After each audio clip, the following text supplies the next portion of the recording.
Hi అండి, నమస్తే. నేను మీ కళ. వెల్కమ్ బ్యాక్ టు కళా తడి కిచెన్. ఈరోజు మన కిచెన్లో ఆంధ్ర ఆవకాయ పచ్చడి ఏ విధంగా పట్టాలో చూద్దాం. ఇది మా అమ్మగారు నాకు నేర్పించినటువంటి స్పెషల్ ఆవకాయ పచ్చడి అండి. మా అమ్మగారు ఆవకాయ పచ్చడి పట్టడంలో చాలా స్పెషల్ అనమాట. ఆమె స్టైల్లోని నేను కూడా నేర్చుకున్నాను. మరి సంవత్సరం అంతా నిలవన్నా కూడా ముక్క మెత్తబడదు, కలర్ కూడా చేంజ్ కాదు. అది ఎలానో చూసేద్దామా మనం. ఈ ఆవకాయ పచ్చడికి మనం చిన్న రసాలు తీసుకోవాలి. చిన్న రసాలు తీసుకుంటే కనుక మనకి ప్రతి ముక్కకి కూడా టెంక్ అనేది వస్తుంది. అందుకని చిన్న రసాలు తీసుకుంటాము. చిన్న రసాలు కూడా నేను ఒక డజన్ మామిడికాయ తీసుకున్నాను. అవన్నీ కూడా శుభ్రంగా ఉప్పేసి నీళ్ళల్లో కడిగిచ్చేసి ముక్కలు కొట్టించేసాను అనమాట. తర్వాత మనకి ఆ ముక్కలకి జీడి ఉంటుంది, ఆ జీడి తీసేసుకోవాలి. తర్వాత దానిపైన ఒక పొరలాగా వస్తుందన్నమాట, రేకులు. అవి కూడా తీసేసి మనం క్లాత్ తోటి ఇలా శుభ్రంగా తుడుచుకోవాలి, లేదంటే పచ్చడికి బాగోదు. ఇప్పుడు నేను చూపిస్తున్నాను కదా, అలాగా జాగ్రత్తగా చూసుకొని తీసేసేయండి. రేకులన్నీ తీసేయాలి. ముక్కలన్నీ కూడా శుభ్రంగా తుడుచుకుని నీట్గా రెడీ చేసి పెట్టుకోవాలన్నమాట.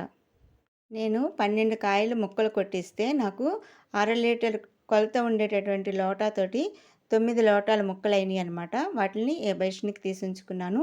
తర్వాత వెల్లుల్లిపాయలు ఒక పావు కిలో సరిపోతాయి. అందులో కొన్ని ఇలా పేస్ట్లా చేసి పెట్టుకోవాలి. మరికొన్ని ఏమో ఇలాగా రేకులన్నీ తీసేసుకుని ఇలా రెడీ చేసి పక్కన పెట్టించుకోవాలన్నమాట. తర్వాత ముందుగా మనం ఈ కారము పిండి అంతా కూడా కలుపుకోవాలి కాబట్టి ఫస్ట్ ఒక స్టీల్ బేషన్లోకి 1 స్పూన్ పసుపు తీసుకున్నాము. తర్వాత ఇది 1/2 కేజీ లోటా, నేను 2 లోటాలు వేస్తున్నాను, అంటే కేజీ కారం. కేజీ కారానికి 3 పావులు సాల్ట్ పడుతుంది. కారం నేను 3 మ్యాంగోస్ కారం తీసుకున్నాను. మీరు పచ్చళ్ళ కారం కూడా పట్టించుకోవచ్చు. ఇంట్లో మీరు పెద్దవాళ్ళని అడిగి పచ్చళ్ళ కారం కావాలంటే పట్టించుకోండి, ఏమేం కారాలు వాడతారో అలాగా. నేనైతే 3 మ్యాంగోస్ వేసాను. తర్వాత సాల్ట్ బరువు ఎక్కువ ఉంటుంది కాబట్టి ఉప్పు అనేది మనము లోటాకి 1 ఇంచు తక్కువగా తీసుకోవాలి. ఇదొక 1/2 కేజీ సాల్ట్. అలాగే దీనిలో ఇంకొక పావు తీసుకుంటాను, అంటే 1 కేజీ కారానికి 3 పావులు సాల్ట్ పడుతుంది. సాల్ట్ కొంచెం తగ్గించే వేసుకుందాము. మనం 3వ రోజున మనం ముక్కంతా కలుపుకునేటప్పుడు చాలకపోతే అప్పుడు వేసుకోవచ్చు. అలాగే ఆవాలు, ఆవపిండి కూడా కొంచెం ఆవాలు అవి వేపేసుకొని వాటిని పౌడర్ చేసుకోండి. ఇది కూడా 3 పావులు, లోటన్నర. సాల్ట్ లోటన్నర వేసాము, ఆవపిండి లోటన్నర వేసాం, కారం 2 లోటాలు వేసాం అన్నమాట. మెంతి పిండి వచ్చేసి మనకి ఒక 50 గ్రాములు సరిపోతుంది. వీటిని కూడా లైట్గా వేయించుకొని పౌడర్ చేసేసుకోండి. అలాగే వెల్లుల్లిపాయలు కూడా ఇందాకడ చెప్పాను కదా, సగం వెల్లుల్లిపాయల్ని మనం పేస్ట్ లాగా చేసుకోవాలి, సగం పాయలేమో ఒలిచి పెట్టుకోవాలి. ఇప్పుడు ఇదంతా కూడా కలిపేసుకోవాలి. కారము, పసుపు, ఉప్పు, మెంతిపిండి, అలాగే వెల్లుల్లిపాయ పేస్ట్, ఇవన్నీ బాగా కలిసిపోవాలి. కారంలో కలిసిపోయేలాగా బాగా కలిపేసుకోండి. కలుపుకుంటే మసాలా అంతా కూడా రెడీ అవుతుంది అన్నమాట మనం ఆ ముక్కలకి వేయటానికి. ఇది మా మమ్మీ స్టైల్ అండి. మా అమ్మగారు బాగా చేస్తారు, ఆమె దగ్గర చూసి నేర్చుకున్నాను. సంవత్సరం అంతా కూడా మనకు అసలు ముక్క అనేది మెత్తబడదు, కలర్ కూడా చేంజ్ కాదు. ఆమె చేసిన పద్ధతిలోనే నేను కూడా చేస్తున్నాను అనమాట. చాలా అంటే చాలా బాగుంటుంది. మీరు కూడా నేర్చుకొని చూడండి. మీకు ఎలా వచ్చిందనేది నాకు కామెంట్ బాక్స్లో తెలియచేయండి. ఇప్పుడు ఇదంతా కూడా కలిపేసుకోండి. పౌడర్ అంతా కూడా పైనుంచి కింద వరకు బాగా కలిపేసుకుని పక్కన పెట్టించుకోండి. ఇప్పుడు అలా కలుపుకున్న కారాన్ని కొలుచుకుంటే మనకి 5 లోటాలు వస్తుంది. 9 లోటాలేమో మామిడికాయ ముక్కలు అవుతాయి, 5 లోటాలేమో కారం అవుతుందన్నమాట. అంటే 2 లోటాలు 2 అరలు అంటే 1 కేజీ కారం వేసాము. అలాగే 3 పావులు సాల్ట్, 3 పావులు ఆవపిండి వేసాం. 100 గ్రాములేమో మెంతిపిండి వేసాం. 100 కానీ 50 కానీ, మరీ ఎక్కువ వేసారనుకోండి చేదు ఎక్కువైపోతుంది, చూసుకుని వేసుకోండి. అలా కొలుచుకుంటే మొత్తం అంతా కూడా నాకు 5 లోటాలు కారము, 9 లోటాలేమో మామిడికాయ ముక్కలు వచ్చినాయి. ఇలా ఇవన్నీ రెడీ చేసి పక్కన పెట్టేసుకోండి. ఆయిల్ వచ్చేసి ఏఎస్ బ్రాండ్ నువ్వుల నూనె అనమాట, అది పప్పు నూనె. ఆవకాయ పచ్చడికి ఇది స్పెషల్గా ఇది వాడతాము. నేనైతే ఇది వాడతాను. 2 కేజీలు తీసుకున్నాను. ఇప్పుడు ఫస్ట్ మనము ఇలాంటిది ప్లాస్టిక్ది ఒక డబ్బా తీసుకొని దానిలో మనము ఈ నువ్వుల నూనె, పప్పు నూనె ఏదైతే ఉందో దాన్ని బాగా వేసి కొంచెం స్ప్రెడ్ చేయాలి డబ్బా అంతా కూడా.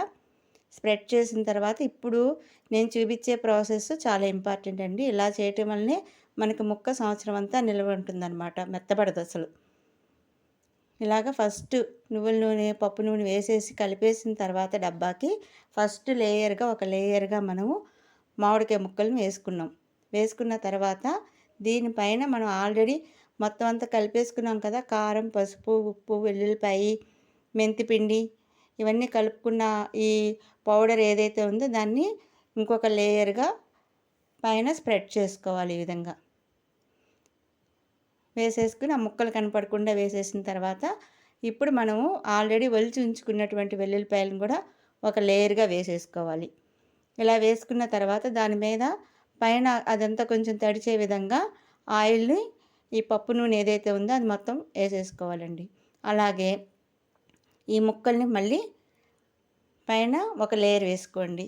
ఆ తర్వాత మళ్ళీ కారం, ఆ తర్వాత వెల్లుల్లిపాయలు, నెక్స్ట్ మళ్ళీ ఆయిల్. ఇలా మొత్తం అంతా కూడా ముక్కలు కారం అయిపోయే వరకు ఇలా వేసుకోవాలి. ఇప్పుడు లాస్ట్ రౌండ్ కూడా వేసేద్దాము.